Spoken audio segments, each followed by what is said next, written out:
Hi, friends. I'm here today again for another interview in our series for National Diabetes Awareness Month to talk about some different themes that come from my forthcoming book, Chronic Hope, Raising a Child with Chronic Illness with Grace, Courage, and Love, which will release next April 13th. And so every Monday during this month, you'll get a chance to hear from another one of my friends and understand a little bit about what she has gone through in dealing with the emotional stress of raising a child with chronic illness. So today I am with my good friend Lisi Lerch, and Lisi and I have known each other for Very long time. yeah, at least 15 years. I think we knew each other before her daughter Libby was even diagnosed, and that was 15 years ago. Libby was diagnosed when she was just 25 months old, if you can imagine that. But Lisi's husband, Jonesy, was also diagnosed with T1D when he was 17. And so I think Lisi and Jonesy and I have known each other through the JDRF world from even before Libby's diagnosis. Mhm. They also have two other children, a 15-year-old daughter and a 12-year-old son. Mhm. And Lisi is the owner and designer of the fabulous accessories firm called Lisi Lerch. And today I'm sporting some of my favorite Lerch Yay. tassel earrings. Yay. And our little fun fact in common, we have a lot of different things in common, but one of them is that she started this business about 20 years ago when she and her husband Jonesy were living up in Ithaca when Jonesy was in graduate school at Cornell, and my daughter's at Cornell now, so we have this whole Ithaca thing in common too, and similar taste in jewelry. So so Lisi is one of those kinds of friends that just really makes you put on a smile when you are around her. I mean, she just has this smile that lights up a room. She has this can-do attitude, and she has a heart of gold to match all of that. So today we're going to talk about some heavy topics. We're going to talk about the guilt that we sometimes carry as caregivers to a child with a chronic illness and a disease like type 1 diabetes, and then also to talk about diabetes burnout, diabetes fatigue. And so, since these are two such heavy topics, you can't just talk about them with anybody. I know that we're going to be in really good hands today having this conversation with Lisi, because Lisi will always find a way to take us back to a place of hope. So, so I'm so glad you're with us here today, Lisi, and just to get started, sharing with everyone, T1D runs in your family, your collective family with Jonesy, as it does in my family. And I remember the day when Libby was diagnosed, and in our community, we hate to hear of anybody getting diagnosed with Yeah, T1D, it's awful for all of us. but there's this added pain and heartache and sorrow when it's the second diagnosis in a Yes, family. So for I'm sure. wondering, like, how did you or anyone in your family, did you or Jonesy have feelings of guilt at that time, and Oh, how did you process that? oh, for sure. So I remember going back to Cornell again. We had moved back to New York, back to Manhattan after Jonesy graduated from Cornell, and I had just he was actually at he was up at Cornell on a recruiting trip because he was working for Lehman Brothers at the time, and he went back to Cornell to do a little recruiting for Lehman Brothers. And while he was up at Cornell, I found out that I was pregnant with Libby. And then when he came back a couple of days later, I didn't want to tell him over the phone. And then when he came back a couple of days later, we went to dinner and I told him that I was pregnant with Libby. And it was definitely not the reaction that I thought it was going to be. I knew that he always was in the back of his mind really, really worried that he would pass his disease on to a child. And I had always reassured him that, I have always been healthy as a horse. And, um, you know, I just, and I truly thought in my heart that there's no way that our child could ever have diabetes because of my health. Um, so when I told him that I was first pregnant with Libby, he was really concerned. I mean, of course he was happy, and, he wouldn't have wanted it any other way, but I think from the get-go was very, very concerned, and always really worried. So, when she was diagnosed on July 19th, 2005, she was 25 months. And I also had little baby KK, who was only 4 months old. She was just born that March. Um, it was a sunny July morning, and we were on our way to the beach. And I had the car all packed up, and all the baby gear and everything was ready to go. We were going to go down to my parents. I am from Maryland, so we were going to go down to the beach, actually the beach in Delaware. But so the car was all packed up, everything was ready to go, and Libby had been acting really weird the weeks leading up to her diagnosis. And it actually all started at the very end of May. She had a really high fever, and a really croupy cough, and we took her into the Bryn Mawr ER. And her blood sugar was high then, but they attributed it to the fact that they had just pumped her with some steroids for her cough and her, she had this whole like respiratory thing going on. And like I said, a really high fever. So we didn't even really think anything of it, for the next couple of days. And then, probably like 3 weeks after that, she was always really thirsty. So I never even really thought twice about that. But then like 3 weeks before her diagnosis, she would down a bottle in like 10 seconds flat. And her diapers were so full that I was changing her diapers like every 10 minutes.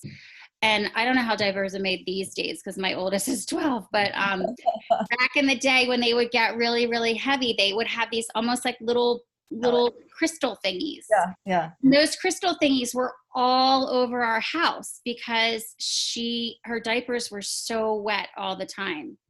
So, and she always was a really sweet little baby, and, always had a great disposition. And the 3 or 4 weeks before, she was like just not herself. She would go sit in a corner and would just be sad or pout, or we were at a play date the day before this, and Did you guys start to suspect anything? Jonesy did. Oh, Jonesy did. Jonesy was like, I want to check her blood sugar because I think, I think her sugar is going to be really high. And I was totally in denial. And I was like, no, everything's fine. And then lo and behold, on the morning of July 19th, 2005, she was diagnosed. Knowing that it was in, that Jonesy has it, and so it runs in the family, did you have any of that sort of feeling of, oh my gosh, what have I done to my child? Yeah. So Jonesy definitely thought that. Jonesy, the morning that we were leaving for the beach, Jonesy was like, I have to check her blood sugar. I just have to put my mind at ease before I go to work today. So he checked her blood sugar, and she was 539. And,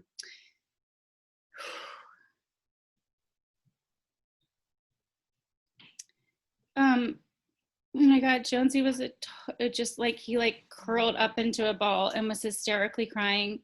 And, it was just awful. And I think the guilt that he felt, and I think he still to this day feels, it's just, I don't, and obviously it's not his fault. I mean, but I think there's a part of him that will like never forgive himself. But the silver lining is that they have each other, and Big Jonesy, because I call him Big Jonesy because we have little Jonesy now, as most of you know. Big Jonesy has been Libby's hero, and they have been, diabetes twins, as I call them,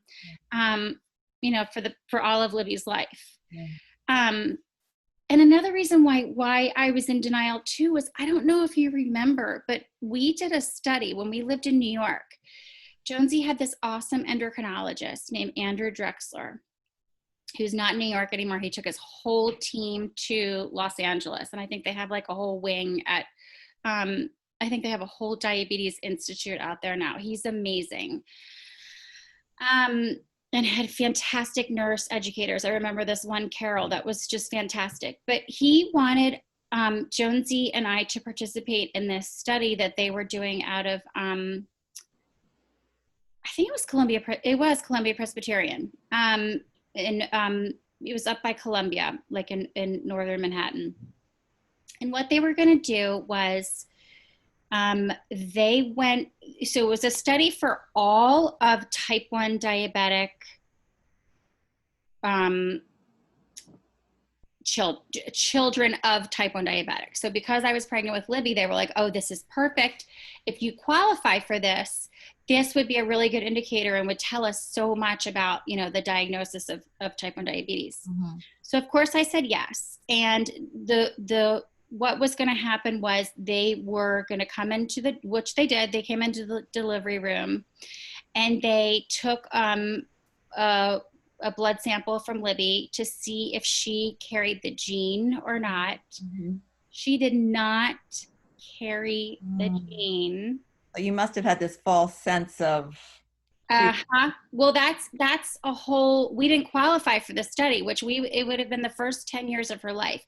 I would have had to record everything that she ate, every immunization that she had, yada, yada, yada. I mean, it was this, they sent me like huge logs and journals of everything that I would have been filling out for the next 10 years. She didn't qualify for the study because she didn't carry the gene that they were looking for. Mm-hmm. So that was another reason why when she started showing all the symptoms, I was like, it's not possible. She can't have it because she doesn't carry the gene. But obviously that test was wrong. Yeah. Well, I know I felt very similarly because my sister was diagnosed at age 16, and I had a brother who was diagnosed at age 8 and died in the diagnosis process. And so I felt those similar feelings of, this is my fault. I decided to have a child, and I've passed this on to my son. But I think even beyond just the initial diagnosis stage, we as parents, or you also as a as a wife, can sometimes just feel guilt in other ways, like of having, especially when your child is really small and you're making all of the decisions. How did you handle some of the guilt that we can feel if their blood sugars don't respond as we were anticipating they would, and then we just— It's awful. Oh, it's absolutely awful, especially I mean, I was her pancreas for, you know, the first 12 years of her diabetes. And I would be beside myself if I couldn't get her sugars down, which happens sometimes. I mean, it's diabetes just stinks. It has a mind of its own. So there are times where you just can't get the sugar down. And it's just, it's the worst feeling in the whole entire world. You feel like you're on like a derailed freight train, and you have no control, and it's the worst feeling ever. And then when they're low and you're, of course there are going to be times where you have lows and you don't have glucose tabs, or you don't have sugar. And, I remember one time we were at a playground and I was looking all through the diaper bag for glucose tabs. I didn't have anything. So I ran over to this like softball team and I asked if anyone had a cookie or anything, because my daughter had low blood sugar, and they all were like, here. But it's like stuff like that you just have to, go out of your comfort zone to do, because you'll do anything for your children. But yeah, it's very frustrating too. Like if you get it wrong, so to speak, we're the first ones to just blame ourselves and absolutely keep the guilt on. Yeah, it definitely is. There's a lot of guilt that comes hand in hand with this disease, for sure. Even like you said, like on a daily basis, if her sugar's not perfect all the time. And I'm sure you can relate to this too, going to your quarterly diabetes appointment, and that A1C is like, if that A1C is not good, I would beat myself up for weeks, and would try to give her the best, anything I could to get her A1C great and her numbers great. but at the same time, letting her be a kid and letting her have fun. And Very for difficult those, balance. yeah, for those first few years, I definitely wanted to bear the burden of her diabetes for her just so she could have fun and not have to worry about it. Um, so, Yeah, yeah, and I think when you mentioned about the A1C, which is so important. I think that is one of the times that becomes the parent's report card. And so we totally. look at that and we measure, well, this is how well I did in the Yeah, last few months to protect my child's long-term health and yeah, future well-being. And I think, it's shame and blame just come chasing after us in those, totally.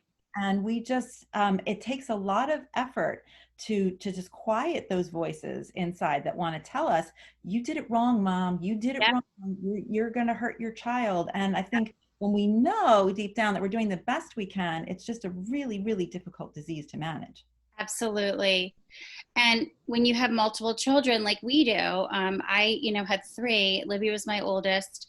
And you've got to continue on and be a mom, and everyone has to, you know, um, you know, you got to change their diaper, you got to get them to school, you got to, life is crazy, and then you're managing a child with type 1 diabetes on top of it, and you do, that report card weighs really, really heavily, and a ton of guilt comes along when the number is not what you want it to be. And a lot of times it's not what you want it to be because you want it to be perfect. You want it to be like, a child who doesn't have as I always say, a broken pancreas. Exactly, we want to You, control as much as we can. yeah, Yeah, yeah. Well, let's talk a little bit about diabetes fatigue, which I'm sure you have experienced as both, well, certainly as a caregiver, you've experienced it in your own way, but as a mom and as a wife, you have seen your loved ones go through that. yeah. Is there a time that you can think of that was particularly difficult, or perhaps just to share, like, what are some of the strategies that you use as a mom, as a wife, to help your loved one through that? Um, I have to say, she's like the golden child. She's done such a great Not a job with secret from everything. her? Did she know that? What's that? Do we keep that a secret from her? We don't want her to have a big head. Exactly.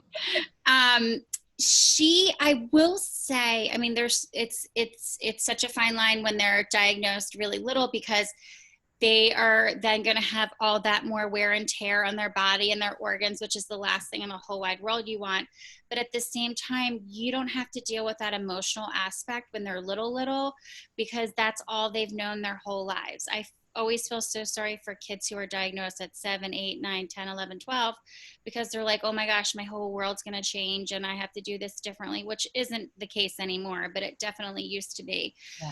um, but yeah, so Libby didn't know any better, so we, thank God, never had to deal with that emotional aspect. But Mm, she will definitely have, times where she's like, I hate this, I mm, am so sick of this. mm. And she does, she'll do site changes on the fly all the time. Like, we'll be running late to get her to school or to work or to whatever, or field hockey, and she'll yell down, "Mom, get a site change stuff ready to go." And she'll do her site change in the car, and um, she's really, really good about it. And another thing that I love is that she has a whole built-in really tight friend group, who she's met at Clara Barton Camp for diabetes in Massachusetts, and she has all those girls. And I tell you what, they are amazing together. They're such a great support system. They text every single day. There was one time So where, important, Lucy. what's that? It's so important. It's so Oh, it's absolutely wonderful. Libby was low in the middle of the night a couple weeks ago, and they were all at, they didn't have camp this summer, obviously, because of stupid COVID. But their whole group, like 5 of the girls, got together at one of their friends' house in Martha's Vineyard. She lives in DC, but she has a summer house in Martha's Vineyard. And so they all were on each other's, they all had each other's devices like linked onto their phones and to each other. So Yeah. when Libby came home from Martha's Vineyard one time in the middle of the night, she was low and her camp friends were texting her, wake Oh, up, wake up. I know, it's so cute. that's So so incredible. I am sure that that carries so much weight in helping Libby in times when she might be prone to diabetes burnout, is having these peers, these mhm, friends to support. Because I know for myself, when I'm tired, when I have experienced burnout as a caregiver, having my diabetes mom friends as a support has been huge. so very helpful. So It's that must huge. be, so tremendous for Libby. And Yeah. yeah, Yeah. I thank God for Clara Barton Camp all the time. It's just such a gift. It's been a godsend for her and for us. that's And for the first time she went, she was 7, so I was a disaster. Even though she was there with all type 1 diabetic counselors who totally knew what they were doing, and she was in great hands, it was just hard for me to let someone else be her pancreas for 2 weeks. I think was the shortest time that she went when she was really little. yeah, Um, but after that, when she came home and I knew she was, she was alive, she made it yeah, through it. yeah, That was such a great break for me in those times in the summer where I could just like take a breather from diabetes right, and be able to like focus on other things and not be like, nervous all the time about what she ate and what her sugar is. And so yeah, so for so many reasons, I love Clara Barton Camp. It's just been wonderful for our whole family. that's a great piece of advice to try to find those opportunities to let your kids go to diabetes camp. Yeah, Yeah, just for that support and the education, and also the sort of separation from mom and dad for. yeah. Do you have any other pieces of advice for how to stay strong as a caregiver and move beyond some of the difficult days you've experienced to a place of deeper hope? So two things I would say. JDRF has been a ginormous stress reliever for me because whenever I get really down in the dumps, I think of like another way to raise money for JDRF and another, instead of putting my energy into, oh my God, this is horrible, I hate this. Yeah, you know what? Have your half an hour where you hate it and you cry and you're miserable, but then turn it around and put that energy into something positive and put it into raising money to find a cure. Just, I always think we just got to get these researchers as much money as we can just so they can keep working their butts off to find a cure for this.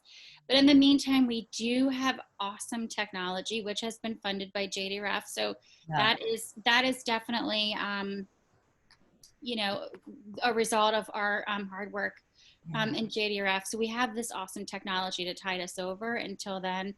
And then the other thing is, I feel like faith has gotten us through a lot. Mm, It doesn't matter whether you're Buddhist, you're Jewish. I happen to be Catholic. My kids are Episcopalian.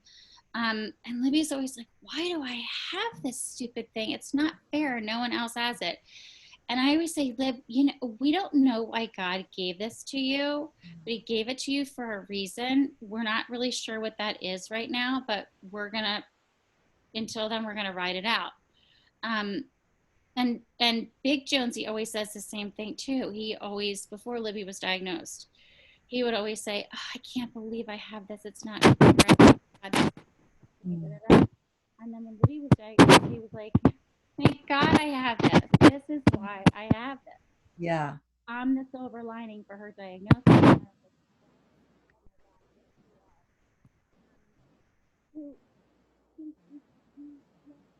You want to be pissed at it. You want to hate it. You have every right to. You have every right to be exactly. You have every right to be and you turn it around and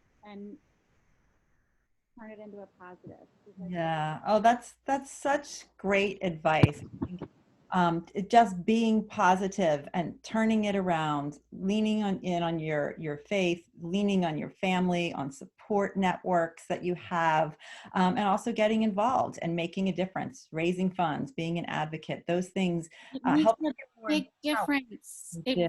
It really makes a big difference when you, like, yeah, when you get involved and you are a part of bringing an end Yeah, to this horrible disease. yeah. And you're It, part of something bigger. You realize it's not just you and your family. You're part of something much bigger. yes. So, And it well, also helps when you do get involved with JDRF.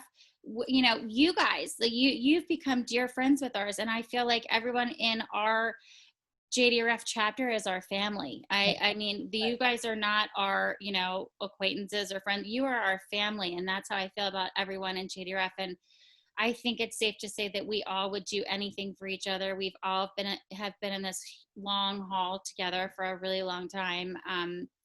We're all in this together, and I think it's very comforting to be able to have a really supportive, huge family network like right, this. right. It's so true. So It's made well, all the difference in the world. yeah. Yeah. Well, thank you, Lisi, so much for being with me today. Pleasure. As we've had this time to just talk about some of the themes from my forthcoming book, Chronic Hope: Raising a Child with Chronic Illness with Grace, Courage, and Love, which Can't wait to read it. so excited to share it with you all. It releases on April 13th. The ebook actually releases a couple months earlier on January 12th, which is the day after the 99th anniversary of the first use of insulin in the world. I did not know that. So that's a good day to celebrate, and so you can get an ebook or get the hard copy in April.